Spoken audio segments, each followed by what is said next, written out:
Hello dear students, मैं चैन sir आपके अपने इस यूट्यूब चैनल पर आपका स्वागत करता हूं। जैसे कि बेटा ये जो है आपका इस वीडियो में आपको जो आपकी जो हिस्ट्री का जो चैप्टर फर्स्ट है लुकिंग इनटू द पास्ट, इसका जो कंप्लीट जो एक्सरसाइज का जो सोल्यूशन है आपको इस वीडियो में देखने को मिलेगा। साथ ही साथ बेटा इस चैप्टर से रिलेटेड जो एक्सप्लेनेशन का जो वीडियोज है ऑलरेडी मेरे द्वारा अपलोड किया जा चुका है, उसका जो लिंक है ऊपर में आपको मिल जाएगा या फिर डिस्क्रिप्शन बॉक्स में जाएंगे तो वहां पर भी आपको जो कंप्लीट जो चैप्टर है फुल चैप्टर का जो एक्सप्लेनेशन है आपको लाइन टू लाइन एक्सप्लेनेशन बहुत ही अच्छे में शब्दों में आपको देखने को मिलेगा। तो एक बार एक्सप्लेनेशन को जरूर देखिए, फिर आपके जो ये जो एक्सरसाइज है उसके जो एक्सप्लेनेशन आप देखेंगे तो इजिली सब चीज आपको क्लियर हो जाएगा। नेक्स्ट प्रोजेक्ट वैल्यू एजुकेशन में आता है कि ऑप्टन When we visit a historical monument, हम जो हिस्टोरिकल मोन्यूमेंट में घूमते हैं हम देखते हैं कि we see people have written their names on dates on its wall. वो जो है दीवालों पर अपने नाम लिख देते हैं, अपने डेट लिख देते हैं। आपने कहीं पर हार्ट शेप में दिल बना हुआ देखा होगा जहां पर सानू लव रानू इस तरीके से आपको देखने को मिलता है ना। तो ये चीजें अच्छी है क्या? Do you think it is a right? बिल्कुल, आप ये अच्छी है या नहीं है ना। So for them to have done so right a paragraph on the harm caused by the such act. तो इससे जो हार्म जो होता है, जो इफेक्ट जो पड़ता है उसके बारे में आपको एक पैराग्राफ लिखने हैं। तो यहाँ पर आप देखिए, यहाँ पर लिखा हुआ है कि जो historical monuments are standing symbols of our heritage and culture. मतलब जो हिस्टोरिकल मोन्यूमेंट्स है वो हमारे हेरिटेज, हमारे विरासत है और हमारी जो संस्कृति को दिखाता है। बट हम क्या करते हैं, by writing on the walls it not only damage the structure but also spoil the beauty of the monuments. मतलब वॉल्स पे हम कुछ लिख देते हैं तो वो क्या करता है कि वो उसको उसके जो स्ट्रक्चर है उसको वो डैमेज कर देता है, साथ ही साथ उसकी जो ब्यूटी है, उसकी जो सुंदरता है, मोन्यूमेंट की जो सुंदरता है, बिल्डिंग की जो सुंदरता है, उसको वो भी खराब कर देता है। तो इस कारण से हमें वॉल्स और दीवार पर है कभी भी नहीं लिखना चाहिए और दूसरे को भी लिखने नहीं देना चाहिए, उनको भी जागरूक करना चाहिए। नेक्स्ट जो आता है आपका ग्रुप डिस्कशन। ग्रुप डिस्कशन करना है, ये आप अपने क्लास में करेंगे, अपने फ्रेंड्स के साथ करेंगे। फिर भी मैं आपको कुछ टॉपिक्स यहाँ पर प्रोवाइड कर रहा हूं, ऐसा नहीं है कि भाई यही जो सेम टू टॉपिक है आप डिस्कस करने लगे या फिर नोट डाउन करें। फिर आपके हेल्प के लिए टॉपिक मैं आपको प्रोवाइड कर रहा हूं। तो history useful to us, history हमारे लिए क्यों यूजफुल है? तो यहाँ पर टू एवल्यूट, मतलब भाई हम किसी भी चीज को एवल्यूट कर सकते हैं। Then to learn from mistakes made in the past and thus learn to make better decision in the present and the future. मतलब हम क्या कर सकते हैं, हम जो लर्न कर सकते हैं मिस्टेक से, पास्ट में जो मिस्टेक है उससे हम सीख कर हमारे जो फ्यूचर है उसका जो डिसीजन है हम फ्यूचर को बेहतर बना सकते हैं। तो इस तरीके से हिस्ट्री जो है हमारे लिए यूजफुल है। साथ ही साथ जो लास्ट पॉइंट आता है कि to know our past so as to understand our present better. मतलब हम अपने पास्ट को जानेंगे तो हम अपने जो प्रेजेंट है उसको और बेहतर बना सकते हैं, है ना। प्रेजेंट में जो भी चीजें होती है बेटर जो डिसीजन हम ले सकते हैं। तो इस तरीके से ये जो 7 ग्रुप डिस्कशन से रिलेटेड और बहुत सारे पॉइंट आ सकते हैं। मैंने बस 3 जो पॉइंट्स आपके हेल्प के लिए मैंने आपको नोट डाउन करवा दिए हैं। चलिए नेक्स्ट देखते हैं एनालाइजिंग एंड एवल्यूटिंग वाले जो क्वेश्चन है उसमें man learns from past mistakes में जो ह्यूमन है वो पास्ट मिस्टेक से सीखता है। तो how does the study of history prepare us for the future. मतलब हिस्ट्री जो है हमें फ्यूचर के लिए कैसे तैयार करता है। तो कुछ जो एग्जाम्पल देने हैं, 3 जो एग्जाम्पल देने हैं। जैसे यहाँ पर आपका जो वर्ल्ड वार से वाइड जो हम कर सकते हैं जो लड़ाई झगड़े को, सो इसी तरीके से आपको आंसर दे। तो आंसर में क्या हो जाएगा, history provide us with the data that is used to create laws और theories about various aspect of society. History हमें क्या प्रोवाइड करता है कि यहां पर चलिए तीनों पॉइंट्स आगे नोट डाउन कर सकते हैं आप। पहले हमें आपको एक्सप्लेन करूं कि history provide us with the data that is used to create laws and और theories about various aspect of society. History हमें एक ऐसा जो डाटा, एक ऐसी जानकारी प्रोवाइड करता है जिससे हम लॉज बना सकते हैं और जो थ्योरीज और लॉज और थ्योरी प्रोवाइड करते हैं जिससे हमारी जो सोसाइटी है उसमें हम बहुत सारे चीजें जो है उसको इंप्लीमेंट कर सकते हैं, उसको हम लागू कर सकते हैं। सेकंड आता है to understand who our ancestors were and thus help us to have an identity of our own. मतलब हमको हमें पता चलता है कि हमारे एंसेस्टर कौन है, हमारे पूर्वज कौन है और हम जान सकते हैं, हमें पता चल सकता है कि भाई हमारी आइडेंटिटी हम पहचान सकते हैं कि नहीं ये हमारे पूर्वज हैं, हम गांधी जी के वंशज हैं, हमारे गांधी जी हमारे दादाजी के दादाजी के दादाजी थे, या फिर हम भगत सिंह के हमारे जो दादाजी के दादाजी के दादाजी भगत सिंह जी थे, या फिर चाचा थे उनके अंकल थे। तो इस तरीके से हम आइडेंटिटी हमारे एंसेस्टर्स हमारे पूर्वज है उनसे हम पहचान सकते हैं। फिर थर्ड पॉइंट आता है to appreciate the contribution of many peoples who have enter our country and rule over us in the making of modern India. मतलब भाई हमारे जो कंट्रीज में कौन जो है रूल किए, और जो है उनके जो इम्पोर्टेंस क्या रहा, उनके द्वारा क्या क्या डेवलपमेंट किया गया। जैसे हम बात करते हैं रानी लक्ष्मीबाई, उसने यहाँ पर जो है एक महिला के रूप में शासन किया था, तो हम उनसे इंस्पायर हो सकते हैं, उनके द्वारा काम किया गया। किंग भरत है, भरत जो किंग थे, किंग दुष्यंत थे, हम उसके बारे में हम बातचीत कर सकते हैं। तो ऐसे बहुत सारे जो हमारे जो रूलर्स हुए, तो हम हमारे जो इंडिया को जो किस तरीके से उनके द्वारा डेवलप किया गया, या फिर इन सब का जो इम्पोर्टेंस है वो हम जान सकते हैं, पहचान सकते हैं, हम क्या कर सकते हैं, बता सकते हैं।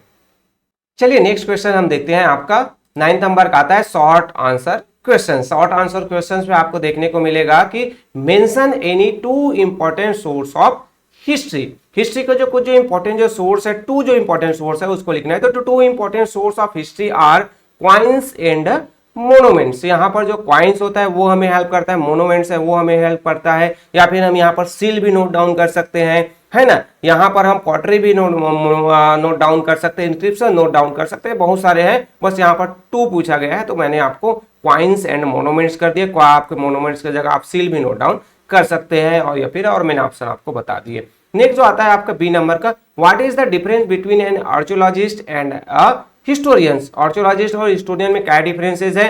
तो archaeologist is collecting material evident about the past.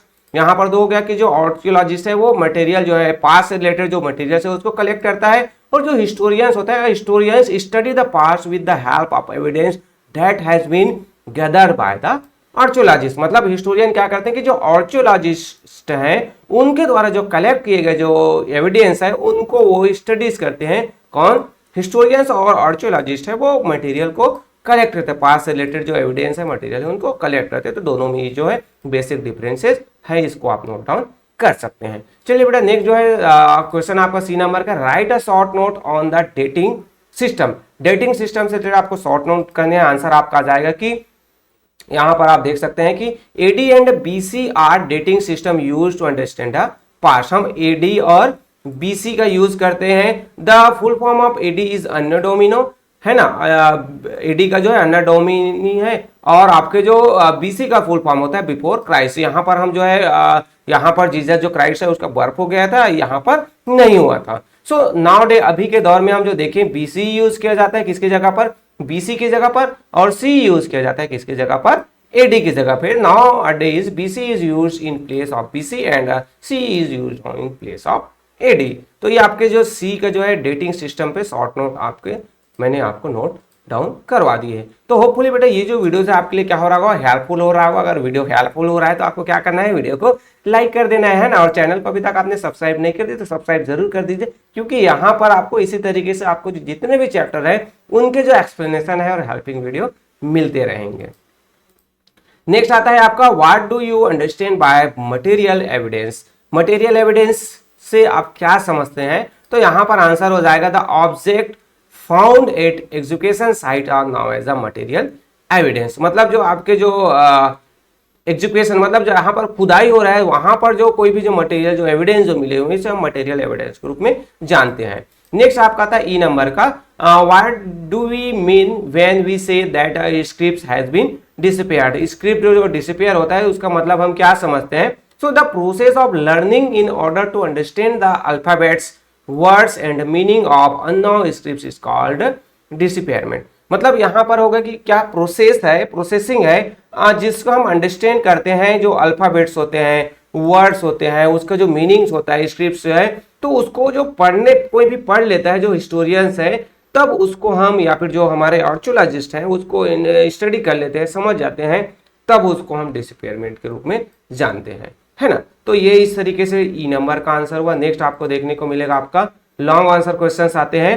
तो imagine that you are living in the past. अगर आप एक को सोचना है कि आप जो है पास्ट में रहते हैं और वहां पर कोई फोन नहीं होता है, टेलीविजन नहीं होता है, कंप्यूटर नहीं है, कार नहीं है, बाइक नहीं है, तब आपका जो लाइफ है वो कैसा होगा। अब सोचिए आपका जो लाइफ है बहुत बोरिंग हो जाएगा। सर विदाउट मोबाइल हम तो सांस भी नहीं ले पाते हैं, है ना। तो भाई अब आपको बताना है कि आप अपने लाइफ जो है टाइम कैसे स्पेंड करेंगे। तो आंसर ये मैं जो है आंसर दे रहा हूँ, है ना, सबके आंसर डिफरेंट हो सकते हैं, आप अपने वर्ड्स में लिखेंगे, बट आपके हेल्प के लिए मैंने ये आंसर आपको प्रोवाइड कर दिया है। तो आंसर हो जाएगा कि without them it is will be little bit difficult but it will be very interesting. है ना। मतलब ये जो है डिफिकल्ट हो सकता है भाई, क्योंकि हमारे जो हैबिट्स में है ये सभी चीजें। बट अगर हम उस समय होते तो क्या होता, उस समय तो ये सभी जो टेक्नोलॉजी है वो डेवलपमेंट नहीं हुआ था ना। तो ये जो है little without them it will be little bit difficult, but it will be very interesting. I spend my time with domestic animals, मतलब मैं जो है पालतू जो जानवर है उनके साथ अपना टाइम बिताता। वर्क इन फॉर्म, जो फॉर्म है खेत है वहां पर मैं अपना समय बिताता। कुक समथिंग, मतलब कुछ पकाता, है ना। Help parent with house hold chores, मतलब घरों के काम में जो है पेरेंट का हेल्प कर देता। और ज्यादा पुराने समय में रहते तो हम फल फूल गैदर करने जाते हैं ना, फ्रूट्स या फिर नट्स हैं वो हम गैदर करने जाते, हम हंटिंग करने जाते, शिकार करने जाते, झिंगल अलाहू करते हुए हमारे एक हाथ में क्या होता, शिकार करने का जो है वो होता, और हम जाकर किसी जानवर का क्या करते, शिकार करते, फल फूल इकट्ठा करते। तो इस तरीके से हो सकता है ना। तो ये कुछ जो पॉइंट्स है आप अपने से भी नोट डाउन कर सकते हैं, आपके हेल्प के लिए मैंने ऑलरेडी यहाँ पर प्रोवाइड कर दिया है। तो चलिए नेक्स्ट हम देखें, आपका बी नंबर का इसमें आता है what are the many reason why people travel in past, कि वो क्या क्या रीजन है जिसके कारण से जो पीपल्स है वो एक जगह से दूसरी जगह ट्रैवल करते थे, और what are the difficulties they face travelling, और वो ट्रेवल करते तो क्या डिफिकल्टीज होता था। तो यहाँ पर आंसर आएगा early man travel in search of food. Early mans हैं वो क्या करते थे, किसके लिए ट्रेवल करते थे, फूड की तलाश के लिए, ट्रेवल खाने की तलाश के लिए वो सर्च करते थे। Traders travel to sell their goods to other people far away, मतलब जो ट्रेडर्स है, जो व्यापारी हैं वो जाते ट्रैवल करते थे, वो एक जगह से दूसरी जगह जाते थे अपने जो सामान है उसको लोगों को, दूसरे लोगों को बेचने के लिए। रिलीजियस जो लीडर है, धार्मिक जो है, धर्म गुरु है, वो travel to preach about their religion, जो धार्मिक जो गुरु है, धर्म गुरु है, अपने जो धर्म की बातें, ज्ञान की बातें हैं वो लोगों को बताने के लिए एक जगह से दूसरी जगह जाते थे, ट्रैवल करते थे। देन जो किंग्स और जो रूलर्स हैं वो ट्रैवल टू कंक्वेयर अदर नेशन, मतलब किंग्स है और जो क्या है क्वीन है वो जो है एक जगह से दूसरी जगह, एक राज्य को दूसरे राज्य को जीतने के लिए जाते थे। देन ड्यूरिंग देयर ट्रैवलिंग, अब ये जो है अपन ट्रैवल करते थे वो, तो उनको क्या फेस करना पड़ा, दो क्वेश्चन है ना यहाँ पर, ध्यान रखिए ये एक है और यहां से दूसरा क्वेश्चन स्टार्ट हो रहा है। तो यहां पर फर्स्ट का आंसर हुआ, फिर ये जो सेकंड जो क्वेश्चन है उसका आंसर है।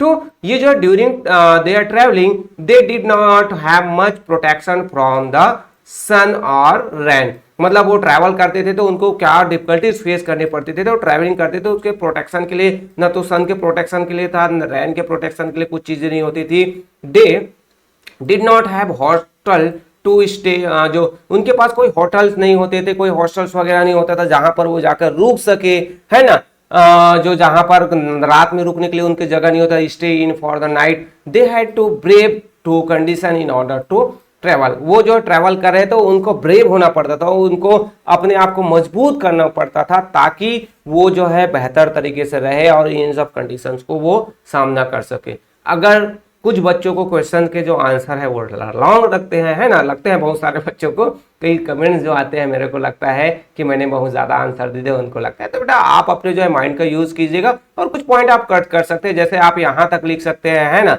या और जो ज्यादा शॉर्ट करना है तो यहाँ तक नोट डाउन कर सकते हैं, यहाँ तक भी आप नोट डाउन कर सकते हैं। तो इस तरीके से कुछ जो पॉइंट आप अपने से शॉर्ट भी कर सकते हैं, इन केस व्यूअर जो है आपके जो सब्जेक्ट टीचर है अलाउ करते हैं तो, है ना। एक बार नोट कर लीजिए, उनको दिखाइए कि सर मैं या फिर मैडम मैं यहाँ तक कर सकती हूँ क्या, तो आप कीजिए, नहीं तो भी पूरा नोट कीजिए, है ना, कोई प्रॉब्लम नहीं है, मैंने तो आपको हेल्पिंग के लिए प्रोवाइड कर ही दिया है। नेक्स्ट आता है briefly explain the work of an archaeologist, archaeologist का जो वर्क है उसको आपको एक्सप्लेन करें, तो आंसर में आपका हो जाएगा ऑर्चोलॉजिस्ट एक्सक्वेट और dig a place where Asian people live, ये एशियन जो पुराने जो पीपल्स रहते हैं उनको वो क्या करते थे, वो डिग अप करते थे, उसकी खुदाई करते थे, देन दे वो क्या करते, कलेक्ट करते थे, किसको, ह्यूमन मेड ऑब्जेक्ट है लाइक जैसे टूल्स वगैरह है उसको वो कलेक्ट करते थे, ऑर्नामेंट्स है मतलब जो गहने आभूषण पहनते थे उनको कलेक्ट करते थे, वेपन्स वगैरह है उनको वो कलेक्ट करते, टॉयज है उनको, खिलौने पॉटरी बर्तन वगैरह उनको वो कलेक्ट करते, कौन, आर्चोलॉजिस्ट।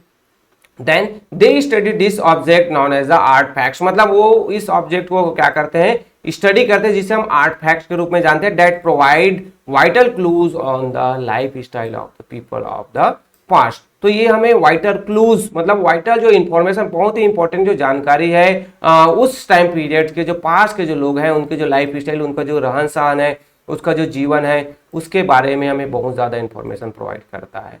तो इस तरीके से जो ये आर्कियोलॉजिस्ट के वर्क, कुछ जो वर्क है, then they study the, last point आता है कि दे स्टडी द साइट्स, ये क्या करते थे, study the sites and understand the life of the people with the help of humans and animal bones that are found along with seeds and remains of plants. मतलब जो वो जो sites है वहां पर जो पीपल्स के लाइफ से रिलेटेड जो कुछ जो चीजें जैसे ह्यूमंस या फिर एनिमल, जो बोन, जो हड्डियां मिलती थी, देन सीड्स जो मिलते थे, या फिर रिमेन्स ऑफ प्लांट्स, प्लांट के जो रिमेन्स जो मिलते थे, बचे हुए जो चीजें कुछ जो मिलती थी, तो उनसे भी उनको हेल्प होता था। तो इस तरीके से आप बेटा ये यहाँ पर मैं पहले ही बोला था कि भाई आपको जितना पॉइंट्स नोट करने हैं, मैंने 4 पॉइंट्स यहाँ पर आपके लिए नोट डाउन करवा दिए हैं। आप अगर 3rd पॉइंट तक नोट डाउन करना चाहे आपके लिए इनफ है तो इतना आप नोट डाउन कीजिए। सेकंड आपको इनफ लगता है तो भी आप कर सकते हैं, बट ये जो है बहुत छोटा हो जाएगा, सेकंड तक तो बिल्कुल भी मत कीजिए आप, है ना।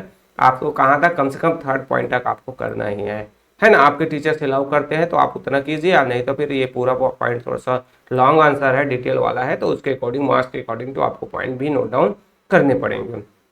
तो इस तरीके से बेटा यहाँ पर ये जो चैप्टर है उसका जो कंप्लीट जो क्वेश्चन आंसर है, उसका जो सोल्यूशन है मेरे द्वारा आपको प्रोवाइड कर दिया गया हूँ। मैंने आशा करता हूँ कि भाई आपको ये जो वीडियोस है बहुत ही ज़्यादा हेल्पफुल हुआ होगा।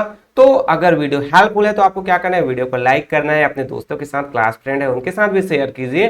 साथ ही साथ बेटा अगर आपने जो है वीडियो को लाइक नहीं किया है तो वीडियो को लाइक कर दीजिए और चैनल को सब्सक्राइब करना ना भूलिए। और अगर आपने बेल आइकन को प्रेस नहीं किया तो उसको भी प्रेस कर दीजिए, ताकि आपको अदर जो वीडियोज है उनका जो प्रॉपर इन्फॉर्मेशन मिलता रहे।